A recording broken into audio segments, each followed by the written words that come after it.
What's up, everybody? My name's Evan. I'm going to be talking about financial advising and potential career paths if you do choose to go that route. So, with that being said, are you interested in a dynamic, rewarding career path helping clients to achieve their financial goals? Becoming a financial advisor requires dedication, education, and extensive experience. However, it can be rewarding in more ways than one. In this presentation, we're going to walk through the career path of a financial advisor from an entry level to senior positions in the field.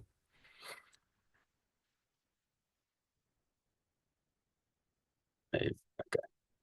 So, for some background, what is a financial advisor? What do they do? Um, Financial advising is a significant branch of wealth management. Advisors help individuals and businesses achieve financial security and investment growth through various services such as strategic financial planning, portfolio management, and estate planning. Advisors must be deeply knowledgeable about investment strategies, financial markets, and maintaining relationships with their clients. To get some additional inside industry knowledge, I had the pleasure of speaking with Jim Ferguson, a certified financial planner at Morgan Stanley with over 25 years of experience in the financial industry. Jim is devoted to helping clients achieve their financial goals and is committed to building lasting and meaningful relationships. We'll be using his journey as a guide throughout the presentation. So, starting out, education, experience, and licenses.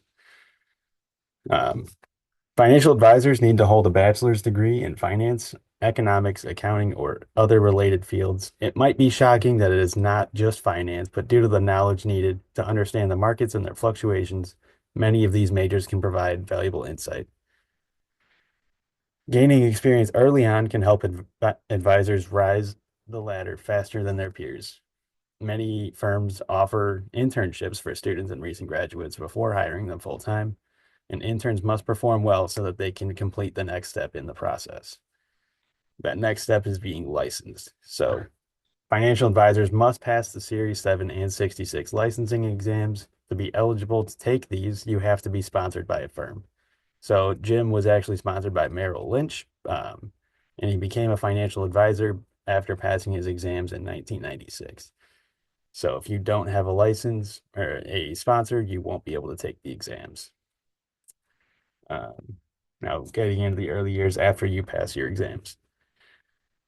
After a graduate completes the 7 and 66, they often start training as analysts and trainees.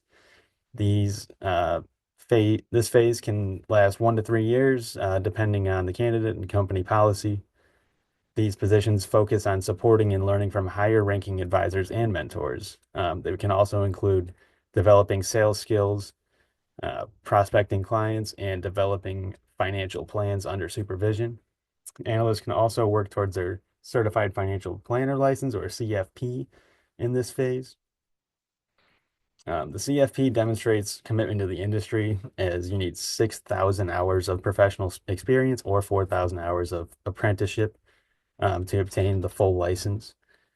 As an analyst transitions to becoming an independent advisor, they shift their focus a little bit to managing small client portfolios, establishing and building long-term relationships with them, and then refining their investment strategies.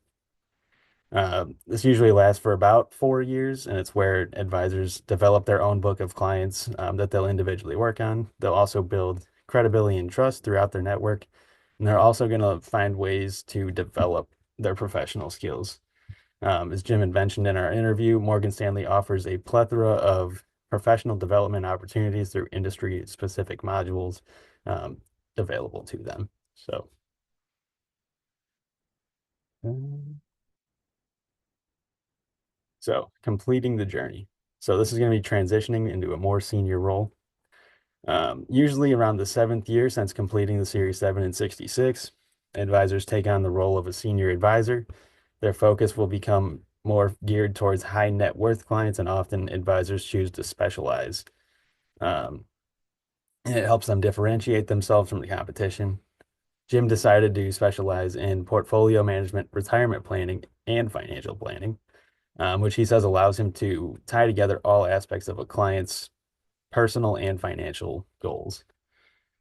Becoming a senior also comes with some new challenges. So, being so far out of school, Advisors have to find a way to keep up with the industry shifts. Most recently, AI has been utilized for financial planning purposes, though it can be useful for easy and less complicated situations.